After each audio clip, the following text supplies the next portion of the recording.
नमस्कार श्रोते मित्र हो, दीपक रेगे कथाकथन चॅनलवर तुम्हा सगळ्यांचं मनापासून स्वागत. मित्रांनो, आज तुम्ही ऐकणार आहात सु ल खुटवड यांच्या फ फ फजितीचा ह्या कथासंग्रहातली कथा, आणि कथेचं नाव आहे गुरुजींची मनधरणी. ऐकूयात मित्र हो. पण तत्पूर्वी तुम्ही जर आत्ता चॅनलवर पहिल्यांदा आला असाल किंवा अजूनपर्यंत चॅनल सबस्क्राईब केलं नसेल तर प्लीज चॅनल सबस्क्राईब करा. चला मित्रांनो, सुरू करूयात. सु ल खुटवड लिखित गुरुजींची मनधरणी. खरं तर आज सकाळपासून ना माझं चिमुकलं डोकं पार आऊट झालंय. शाळेत गेल्यावर गुरुजींचा आणि घरी आल्यावर वडिलांचा रोज मार खायचा, याला मी पार वैतागून गेलोय. त्यापेक्षा शाळेत न जाता आपली गुरं वळलेली बरी. बरं, अभ्यासावरनं मार खात असतो तर गोष्ट वेगळी होती, पण अभ्यास सोडून दुसऱ्याच विषयावर मार खावा लागायचा. बरं, खोटं बोलत असतो तर तेही नाही. उलट अनेकदा मी खरं बोलत असल्यामुळे मला मार खायला लागलाय. बरं, सांगायचं तरी कोणाला? तोंड दाबून बुक्क्यांचा मार किती दिवस खावा, यालाही काही मर्यादा आहेत ना. आता आमचे दादा म्हणजे माझे वडील, गावचे पुढारी, गावचे सरपंचही होते काही वर्ष. त्यामुळे ते त्यांचे मित्र जनुभव आले की मी कसं रस्त्याच्या कामात, नळ पाणी पुरवठ्यात, घरकुल योजनेत पैसे खाल्ले, कोणाला कसा थांगपत्ता लागू दिला नाही, ही जमीन कशी लाटली, अशा गोष्टी ऐकवत असत. आता मी त्यांच्या शेजारी अभ्यास करत बसलेलो असायचो. अभ्यास म्हणजे काय, पाठीवर काहीतरी रेघोट्या मारत बसलेलो असायचो. पण लक्ष मात्र दोघांच्या बोलण्याकडे असायचं, कारण त्यांच्या गप्पा कानाला फार गोड लागायच्या. आता त्यांचं सगळं बोलणं, विरोधी पार्टीविषयी केलेल्या डावांची आखणी, कोणाला कसं आडवं करायचं याची सगळी खलबत माझ्यासमोर सुरू असायची. पण दोघेही माझ्याकडे दुर्लक्ष करत. एवढ्याशा लेकराला काय कळतंय त्यातलं, असंही म्हणत. पण याच लेकराला गावातल्या दोघा तिघांनी जनुभाऊंच्या आणि दादांच्या कसल्या गप्पा चालतात असं विचारलं. सुरुवातीला मी काही थांगपत्ता लागू दिला नाही, पण ही मंडळी फार गोड बोलायची हो माझ्याशी. मला चॉकलेट द्यायची, मी आलो की मला मान द्यायची. त्यामुळे माझ्या कानावर आलेल्या काही गोष्टी मी त्यांना सांगायला लागलो. त्यामुळे त्या मंडळीत माझा रुबाब वाढायला लागला. पहिल्यापेक्षा ही मंडळी माझ्याशी आदबीनं बोलायला लागली. त्यामुळे मग मी घरी होत असलेल्या चर्चेतली खडानखडा माहिती त्यांना द्यायला लागलो. आणि मी सुद्धा नेमकं खरं तेवढं सांगे, खोटं बोलून आपल्याला काय मिळणार आहे. मात्र आपले डाव कसे फसू लागलेत, आपली बदनामी कशी होतीये, ही गोष्ट दादांना बरेच दिवस कळत नव्हती. पण एकदाची ही गोष्ट कशी काय दादांच्या कानी गेली आणि घरातल्या एवढ्या खाजगी गोष्टी चव्हाट्यावर कशा येतो आहेत याचा क्षणात त्यांना उलगडा झाला. कार्ट माझी बदनामी करत गावभर हिंडतोय असं म्हणत दादांनी माझा कान पिरगाळला आणि नंतर मरेच तोवर बडवलं. आता खरं बोलणं आणि बदनामी करणं यात किती फरक आहे, पण दादांनी कधी समजून घेतलंच नाही. आता खुरमुंडे गुरुजी आणि दादा यांच्यातल्या भांडणामध्ये मात्र माझा नेहमी बळी गेलाय. आमच्या दादांकडनं गुरुजींनी एकदा 200 रुपये उसने घेतले. आता हा व्यवहार मला विचारून केला होता का? पण ह्या उसन्या पैशावरनं मी अनेकदा मार खाल्लाय. दादांनी एकदा शाळेत जाण्यापूर्वी मला बोलवून घेतलं आणि आवाज चढवत म्हणले, सौम्या, गुरुजीला मना उरलेले पैसे परत द्या. नेहमीप्रमाणे पैसे बुडवू नका माझे, लगेच द्यायचे मना उसने घेतलेले पैसे. प्रार्थना झाल्यानंतर गुरुजी हजेरी घ्यायच्या तयारीत होते. त्यानंतर ते पेंगत असत, त्यामुळे त्यांना निरोप देणं अवघड होऊन जात असे. त्यामुळे हजेरी घ्यायच्या आधी मी उभा राहिलो आणि मोठ्यानं म्हणालो, गुरुजी, माझ्या दादांनी उसने घेतलेले पैसे बुडवायला सांगितलेत. गुरुजींच्या कानाच्या पाळ्याच लाल झाल्या. जागेवरनं ते उठले, माझ्या जवळ आले, खाडकन माझ्या मुस्कटात मारली. अहो, हा प्रकार मला अनपेक्षित होता. डोळ्यापुढे अंधारी आली ना. त्यामुळे काय रे, मी उसने पैसे बुडवतो काय? हां, अरे नसेल 5-6 महिने जमलं पैसे द्यायला म्हणून मी काय पैसे बुडवतो? देईन पुढच्या पगारात. काय पळून चाललं काय? गुरुजींनी मारल्यावर मला दिवसभर काही सुचलं नाही. डोकं गच्च झालं होतं. घरी दादांनी विचारल्यावर मी त्यांना म्हटलं, दादा, गुरुजी म्हणतात पुढच्या वर्षीच्या पगारात देतो, मी काय पळून जाणार नाही. त्यावर दादांनी माझ्या पाठीत बुक्का हाणला आणि म्हणाले, अरे गेल्या आठवड्यात पैसे देतो म्हणाला, 6 महिन्यापासून तोंड चुकवायला लागला ना. आता हा निरोप मी जसाच्या तसा गुरुजींना सांगितला. त्यावर माझ्या पायावर त्यांचा अगडबंब पाय ठेवत गुरुजी ओरडले, मोठ्या कष्टाचे होते हो तुझ्या बापाचे पैसे. नळ खातो, रस्ता खातो, घरकुलं ओरबाडतो, असं काय तुझा बाप राक्षस आहे? असं उत्तर दिलं गुरुजींनी. मग मी सुद्धा गुरुजी जसं बोलले अगदी तसंच सांगितलं. त्यावर चिडलेल्या दादांनी 2 सणसणीत माझ्या गालात लावले आणि म्हणाले, जाऊन सांग तुझ्या खोरमंड्याला, फुकटचा पगार लाटतो ते लाटतो आणि अनेकांचे उसने पैसे बुडवतो. माझे पैसे नाही दिले ना, भर रस्त्यात तुझे कपडे उतरवलं मी. गुरुजींना मी भीत भीत हा निरोप दिला. त्यावर 2 छड्या माझ्या हातावर मारत ते म्हणाले, कधी पैसे दिले होते? त्याला काही पुरावा आहे का? हां, अरे उद्या कोणी सोम्या गोम्या उठेल आणि मला पैसे उसने दिले म्हणून सांगेल. मी काय अशी परतफेड आयुष्यभर करत बसू का? हां. शाळा सुटल्यावरनं मी लवकर घरी गेलोच नाही. कशाला जायचं घरी? दादांचा मार खायला? आणि शाळेत तरी कशाला जायचं? गुरुजींचा मार खायला? आता हे उसने पैसे देण्या घेण्याला मी ह्या दोघांना जामीनदार होतो का? गावाबाहेर वडाच्या झाडाखाली बराच वेळ विचार करत बसलो. आता या प्रकरणाचा सोक्षमोक्ष लावलाच पाहिजे होता. आणि त्या क्षणी माझ्या डोक्यात आयडिया आली, हे प्रकरण संपवायचं असेल तर आपल्याला खोटं बोलावं लागेल. घरी आल्यावर मी काही बोललोच नाही. दादांनी बोलावल्यावर दोन्ही हात गालावर ठेवत म्हणलो, गुरुजी म्हणले पैशाची काळजी करू नका, मी लवकर देतो पैसे. शाबास, घाबरला का नाही खोरमोंडे? अरे गाठ माझ्याशी म्हणावं. आज मात्र दादांनी मला मारलं नाही. उलट खुश होऊन माझा गालगुच्चा घेतला, 1 रुपया खाऊसाठी दिला. शाळेत आल्यावर गुरुजींना म्हटलं. दादा म्हणाले, काही घाई नाही पैसे द्यायची, सावकाश पैसे दिले तरी चालतील. बँक तुझ्या बापाला काय द्यायचा हिसका दाखवल्यावर आला का नाही वटणीवर, उसने पैसे मागतोय लेकाचा. असं म्हणून गुरुजींनी खुश होऊन 2 मोठे रंगीत खडू मला बक्षीस देऊन टाकले.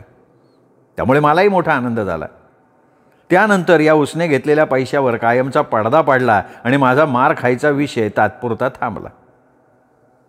दादांचा आणि गुरुजींचा कितीही वाद असला तरी गुरुजींचा मी खास विद्यार्थी होतो यात काही शंका नाही.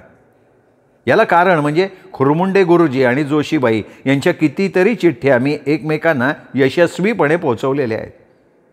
शिवाय शेतातलं धान्य, भाजीपाला या दोघांना न चुकता पोहोच केला आहे. अर्थात या गोष्टींची गुरुजींनी जाणीव ठेवली. कसलाही अभ्यास न करता मी 3रीत पहिला आलो होतो, ही गुरुजींची देणगी. आता एवढं आमचं साटलोटं व्यवस्थित जमत असेल तर एखादी चूक त्यांनी माफ केली तर बिघडलं कुठं? पण नाही ना.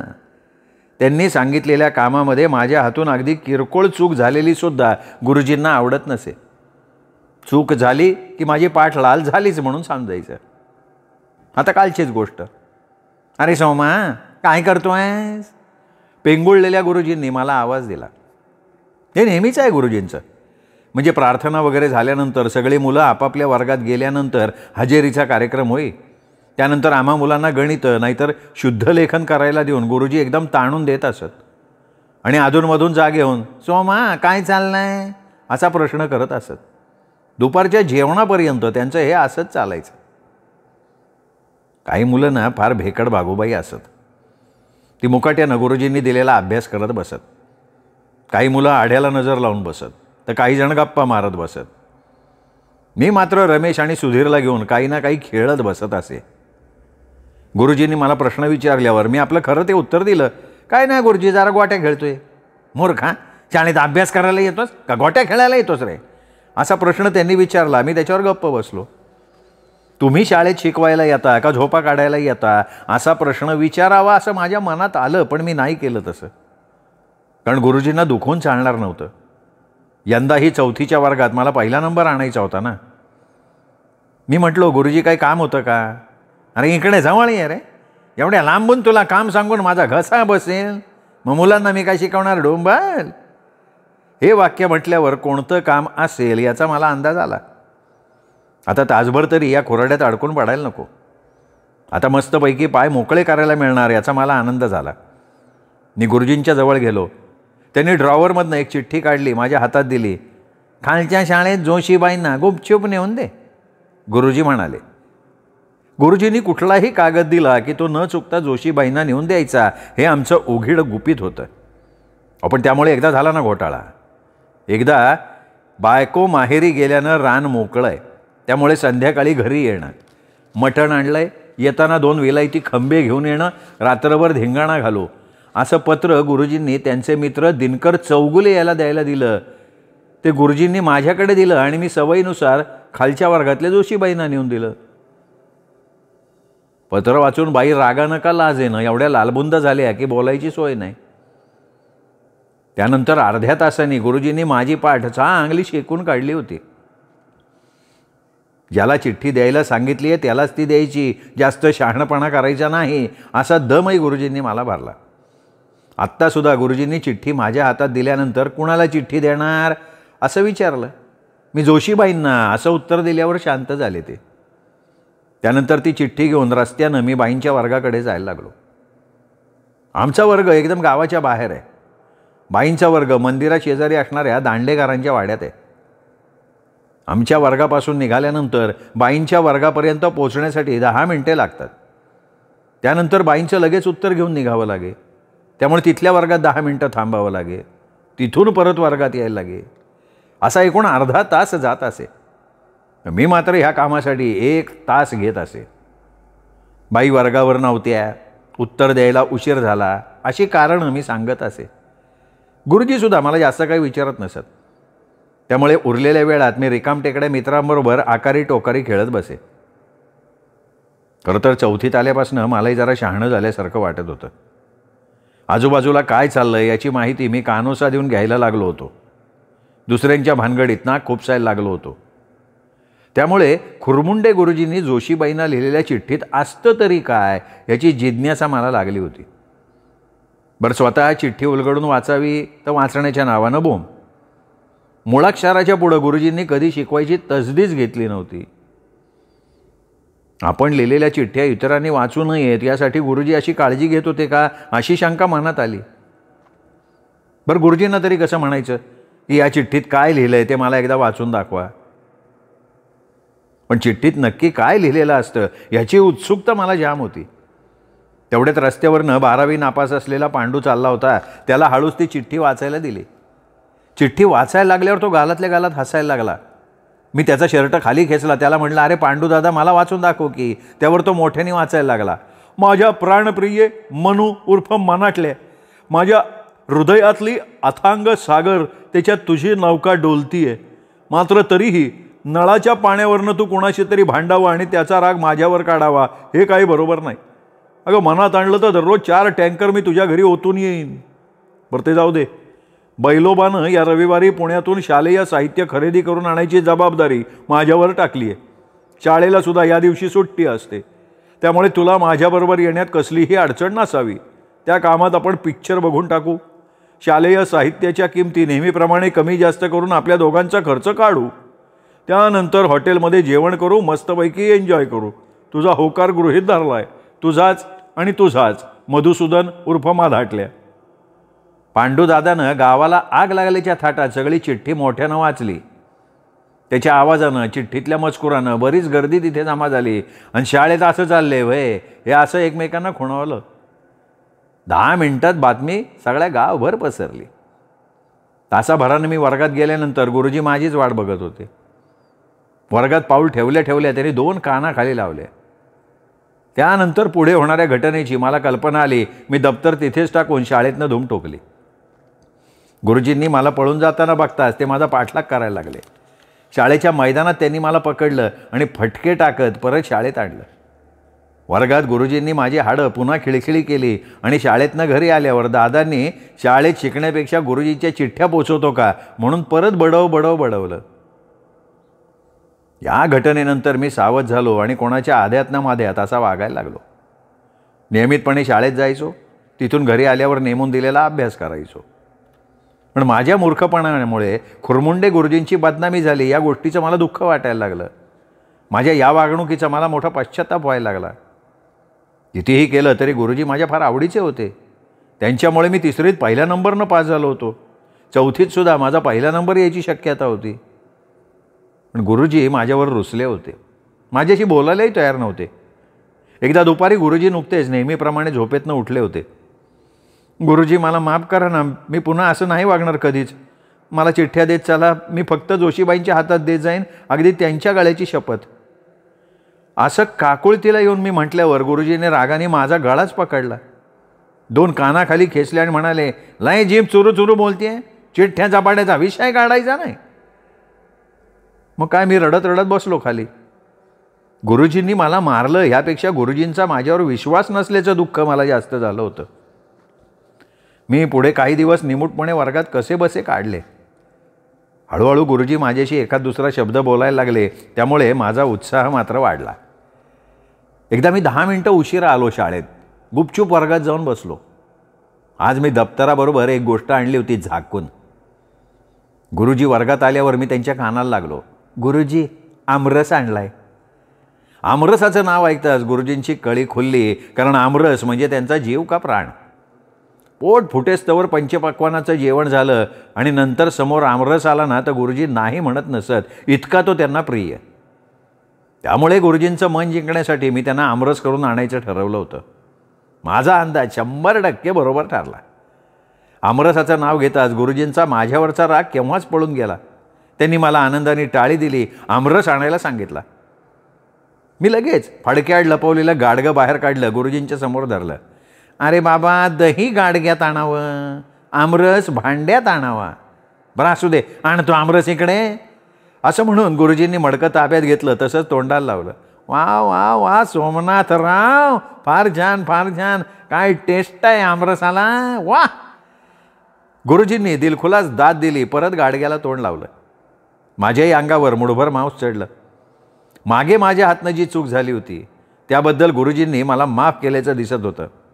इतर मुलंही गुरुजींकडे आधाच्यासारखी बघायला लागली, पण गुरुजींनी तिकडे कानाडोळा केला. सोमनाथराव. सोम्याचा सोमनाथराव केव्हा झाला हेच गुरुजींना कळलं नाही. सोमनाथराव, आमरस केला कोणी? गुरुजी, मीच माझ्या हाताने केला तुमच्यासाठी. वा वा वा वा, तुझ्या हाताला एवढी चव असेल वाटलं नव्हतं हो. अहो गुरुजी, आई करते ना आमरस, तेच बघून बघून शिकलो. छान छान छान छान सोमनाथराव, आता 3-4 दिवसांनी असा फक्कडभेद पुन्हा करा. गुरुजी माझ्यावर बेहद्द खुश झाले. जिभल्या चाटत चाटत गुरुजी आमरसावर ताव मारत होते. अरे सांग, आमरसासाठी आंबे आणले होते कुठून?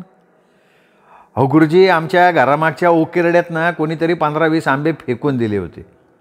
आंबे बघितल्यावर तुम्हाला आमरस लय आवडतो माझ्या लक्षात आलं. लगी मी त्या ओकिरड्यातले आंबे गोळा केले, विहिरीवर गेलो, स्वच्छ धुतले, करून टाकला आमरस बागा. मी काय घडलं ते सांगितलं. आता आंबे मिळवण्यासाठी मी केलेले कष्ट बघून गुरुजी मला नक्की शाबासकी देतील याची मला खात्री होती. काय सांगतोयस? उकिरड्यात फेकून दिलेला आंब्याचा आमरस केलास तू? हां. गुरुजींना आता उलटी यायला लागली होती. हां गुरुजी, तुम्हाला आमरस खूप आवडतो याची मला माहिती आहे ना. त्यामुळे मी थोरातांकडनं आंबे विकत घेण्यासाठी आईकडं दादांकडं लय वेळा पैसे मागितले, पण त्यांनी पैसेच दिले नाही. उलट दादा मला म्हणले, खुरमुंड्याला म्हणो स्वतःच्या पगारातनं आंबे विकत घेऊन पोट फुटस्तवर आमरस ओरब, लहान पोरांना वेठील धरू नको. मी फार हट्ट धरला, तेव्हा त्यांनी मला काठीनं बदडून काढलं. मग मी काय करणार?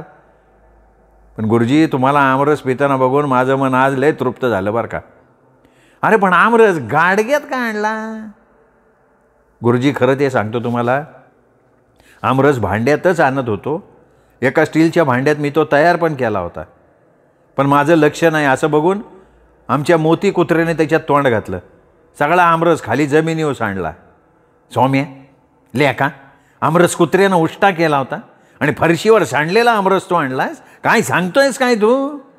गुरुजी आता रागानं थरथर कापायला लागले. गुरुजी, खरं तेच सांगतोय मी, शक्यतो खोटं बोलत नाही गुरुजी. फरशीवर सांडलेला आमरस कशात भरायचा ह्या विचारात मी होतो. तेवढ्यात आमच्या आजोबाचं थुंकायचं गाडगं मला दिसलं. मग सगळा आमरस त्या गाडग्यात भरला आणि तुमच्यासाठी घेऊन आलो. आता एवढ्या गडबडीमुळं मला शाळेत यायला थोडा उशीर झाला. चला लवकर उरका, लवकर उरका. आजोबांना काय कळायच्या, त्यांचं गाडगं होतं तिथं ठेवून दिलं पाहिजे, नाही तर परत मला मार पडन. सोम्या, लेका, लाज वाटते का असं करायला?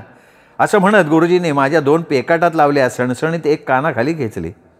बाहेर येऊन ते मडकं दगडावर जोरात आपटलं आणि ते तिथंच ओकाऱ्या काढायला लागले. वास्तविक केवढ्या कष्टाने मी आमरस बनवून आणला होता. अनेक अडचणींवर मात करून मी त्यात यशस्वी झालो होतो. गुरुजींनी सुरुवातीला माझं कौतुक केलं, पण आमरस गाडग्यात आणला म्हणून मला मारलं आणि त्याचा राग त्या गाडग्यावर काढून त्यांनी ते फोडून टाकलं. खऱ्याची दुनिया नाही हेच खरं. दिवसभर कसा तरी शाळेत काढला, मनात मात्र घरी काय झालं असेल याची धाकधूक लागून राहिली होती. इकडे दिवसभर आजोबा थुंकण्यासाठी मडकं शोधत होते. ते त्यांना वेळेवर मिळालं नाही, त्यामुळे सगळ्या घरभर ते थुंकले होते. त्यामुळे घरात सगळीकडे झाली होती घाण. मी घरी आल्यानंतर मडक्याची चौकशी झाली. मी खरं ते सांगितलं. गुरुजींनी मडकं फोडल्याचं सांगितल्यावर आईने माझ्यावर हात धुवून घेतला. आजोबांची गैरसोय झाल्याने त्यांनी 2 काठ्या माझ्या पाठीत घातल्या. मी आपला मुसमुसत रडत बसलो. 4-5 दिवस असेच गेले निराशेत. गुरुजींनी माझ्याशी बोलणंच टाकलं होतं. हां, पण मी हार मानणार नव्हतो. गुरुजींचं मन जिंकून घेतल्याशिवाय मला चैन पडणार नव्हतं. नाही तर 4थीत पहिलाच काय, असंही झालो नसतो मी. असे गेले 15-20 दिवस. आमची मनं जुळण्यात कसलीही प्रगती झाली नव्हती. तेवढ्यात गोपूनं एक चांगली बातमी आणली.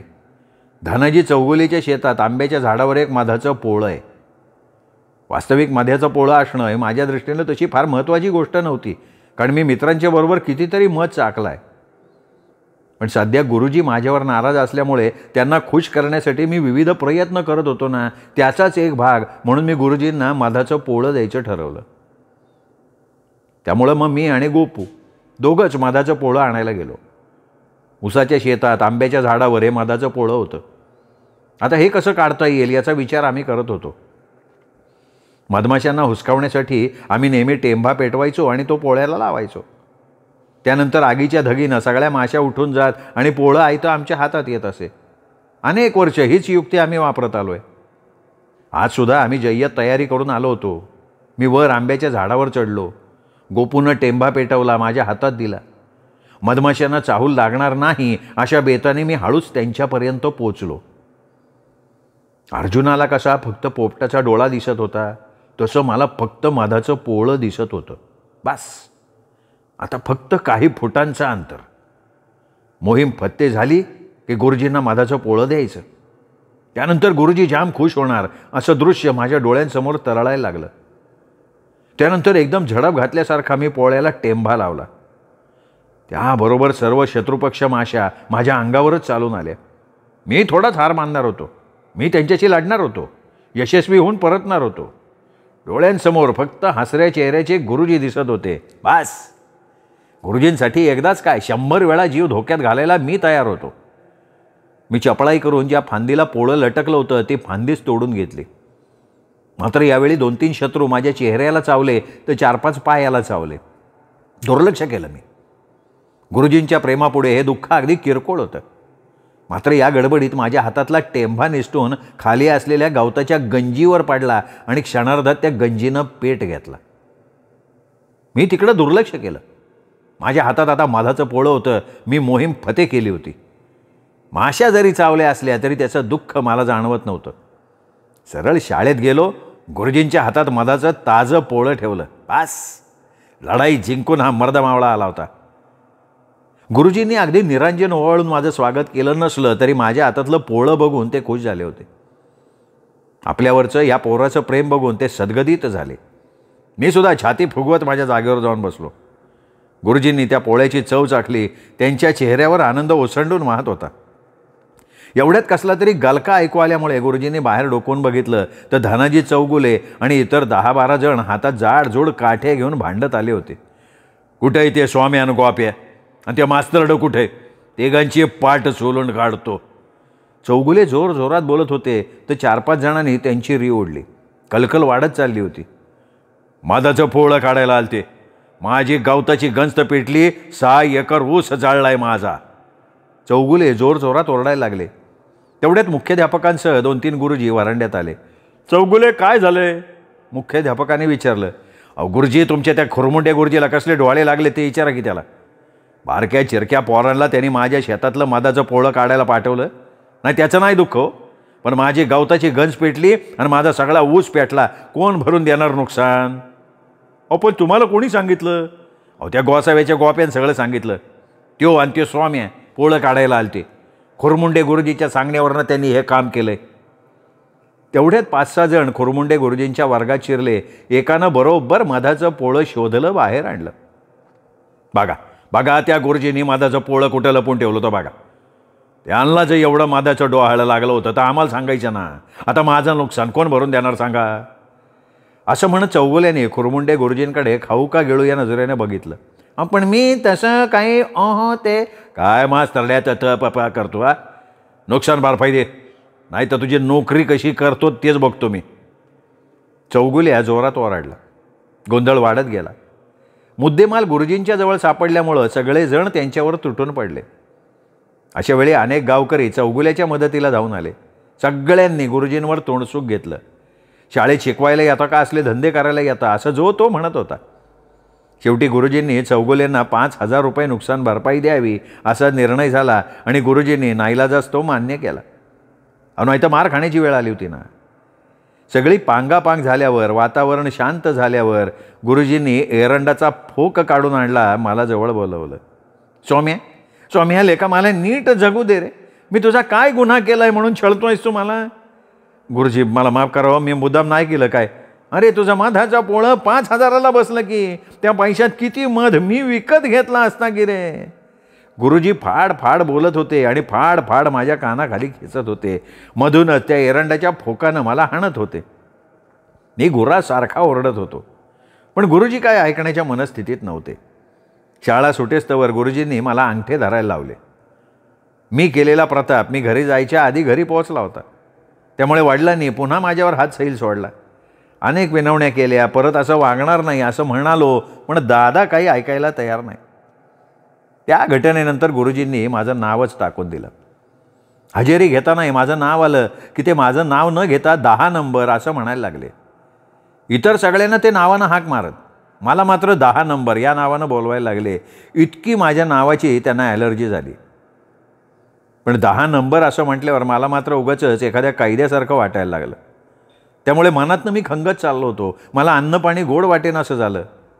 गुरुजींचा माझ्यावर विश्वास बसू दे असं मी दररोज देवाजवळ प्रार्थना करायला लागलो, पण देव काय माझी प्रार्थना ऐकायला तयार नव्हता.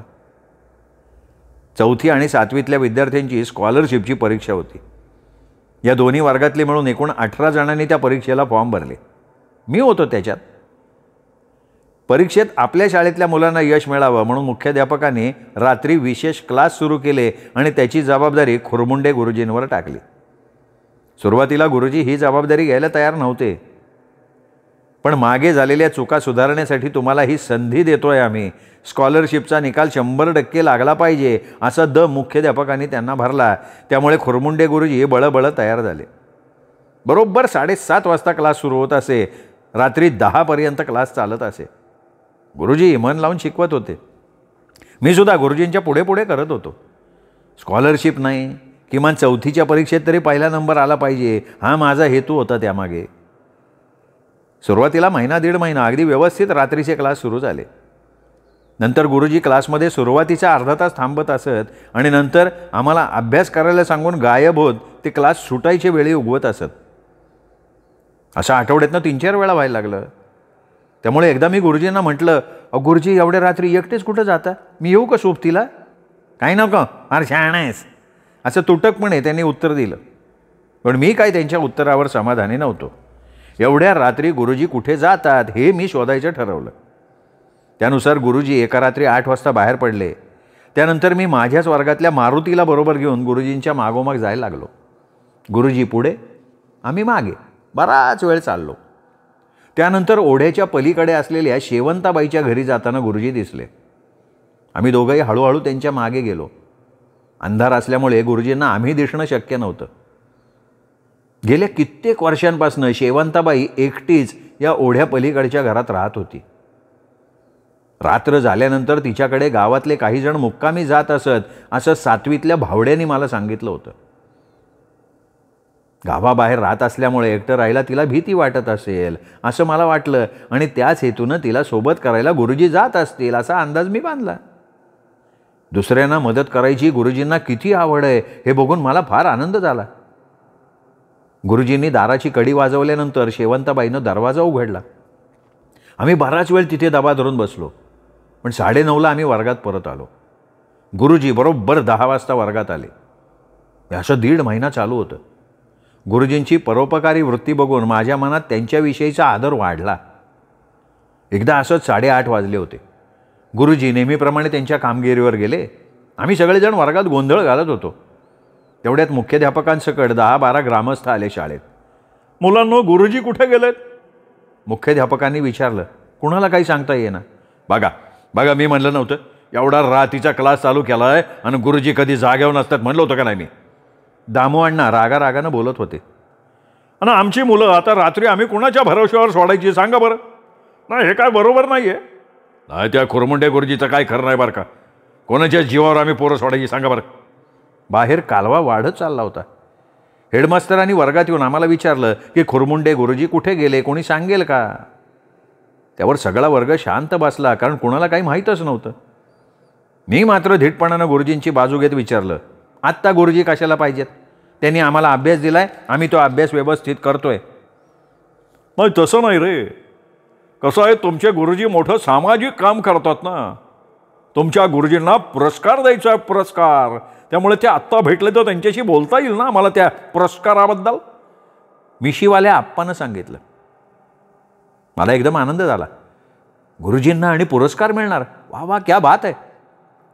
पण फक्त गुरुजी इथे उपस्थित नाहीत म्हणून त्यांचा पुरस्कार हुकू नये ह्याची मला काळजी वाटायला लागली. मी ताबडतोब मुख्याध्यापकांना म्हणालो, गुरुजी मला माहिती आहे खुरमुंडे गुरुजी कुठे आहेत ते. कुठं आहेत? ते आता एका ठिकाणी मदतीसाठीच गेलेत. फार परोपकारी आहेत गुरुजी. मी गुरुजींची बाजू घेत म्हटलं, अरे पण ते आहेत कुठे ते सांग. ठीक आहे, चला की मग मी दाखवतो तुम्हाला गुरुजी कुठे आहेत ते. असं म्हणून मी ग्रामस्थ आणि हेडमास्तरांना घेऊन ओढ्या पलीकडे आलो. शेवंताबाईचं घर दाखवून मुख्याध्यापकांना म्हणलो, शेवंताबाई एवढ्या लांब एकट्या राहतात ना, त्यामुळे त्यांना भीती वाटू नये म्हणून आमचे गुरुजी त्यांच्या सोबतीसाठी अधूनमधून जातात. खुरमुंडे गुरुजींची एवढी तारीफ केल्यानंतर ते माझी पाठ नक्की थोपटतील अशी मला आशा होती. तेवढ्यात मुख्याध्यापक आणि 5-6 जणांनी गुरुजींना हाका मारायला सुरुवात केली. मात्र आतून कसलाच प्रतिसाद येत नसल्याचं बघून 2-3 शेवंताबाईच्या घराचं दार मोडून टाकलं आणि घरात प्रवेश केला. आतल्या खोलीत फक्त अंडरपॅन्ट आणि बनियनवर खुरमुंडे गुरुजी दिसले. गुरुजींनी माझ्याकडे बघितलं. मी त्यांना आनंदानं म्हणालो, गुरुजी काळजी करू नका, मीच ह्या लोकांना इकडे घेऊन आलो, तुम्हाला पुरस्कार देणार आहेत हे. गुरुजींनी माझ्याकडे खाऊ का गिळू या नजरेनं बघितलं. 1-2 मिनिटात 2-3 गुरुजींना मोळीसारखं उचललं आणि मुटकोळ्यासारखं पाठीवर टाकून शाळेत आणलं. हे सगळं होईपर्यंत शाळेत अख्खं गाव जमा झालं होतं. आता ह्या गुरुजीच्या भरोश्यावर कसं पोरांना शाळेत सोडायचं सांगा? अरे गुरुजीला चपलेनं हाना, ना त्याची गाडवावरनं दिंडच काढा, आधी ताबडतोब त्याची हाकालपट्टी करा. खूप सूचना यायला लागले.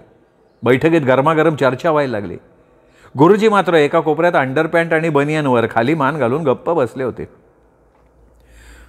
गुरुजींची झाली तेवढी पापलय झाली. आता उद्या त्याने आपण स्वतःची बदली करून घ्यावी, नाही तर आम्हाला त्यांच्या विरोधात अर्ज करावा लागेल. सरपंच श्रीपतराव वाघमारे यांनी आपला निर्णय जाहीर केला. त्याला गावातल्या बहुतांश लोकांनी पाठिंबा दिला. दुसऱ्या दिवशी गुरुजी वर्गात आले. आज त्यांचा शाळेतला शेवटचा दिवस. त्यामुळे त्यांच्याविषयीच्या माझ्या भावना दाटून आल्या होत्या. गुरुजी मनानं खूप चांगले होते. अनेकांना त्यांनी मदत केली होती. फक्त शिकवायचं त्यांना जमायचं नाही. ती एवढी किरकोळ गोष्ट सोडली ना तर त्यांच्यासारखा शिक्षक पुन्हा मिळायचा नाही. त्यांच्यामुळे माझा 3रीत पहिला नंबर आला होता. आता 4थीतही आला असता, पण त्याच्या आत त्यांची बदली होत असल्यामुळं मला खूप दुःख झालं. माझ्या डोळ्यातनं अश्रू यायला लागले. गुरुजी एवढं 1 वर्ष थांबा ना, माझा 4थीत पहिला नंबर येऊन द्या, मग जा ना तुम्ही. मी एवढंच कसं बसं म्हणू शकलो. गुरुजींचा राकट हात तेवढ्यात माझ्या गालावर बसला. स्वामी आले का? तुझ्यामुळे सगळं घडलं, मला तोंड दाखवायला जागा नाही ठेवलीस. असं म्हणून गुरुजीने माझा जो अवयव त्यांच्या तावडीत सापडला त्या अवयवाची यथेच्छ धुलाई केली. मी मात्र हो नाही का चू नाही असं करत फक्त मार खात होतो. माझ्या डोळ्यातनं अश्रुधारा वाहत होत्या. पण गुरुजींची बदली झाली, 4थीत माझा नंबर येणार नाही का मला बेदम मारहाण होत होती म्हणून मी रडत होतो, हेच मला कळेन असं झालेलं होतं. मित्रांनो, कशी वाटली गुरुजींची मनधरणी? आवडली असेल कथा हा व्हिडिओ लाईक करा, मित्रपरिवारात नातेवाईकात शेअर करा. चला मित्र, पुन्हा भेटूयात वेगळ्या लेखकाच्या वेगळ्या कथेसह पुन्हा एकदा. तोपर्यंत नमस्कार मित्र.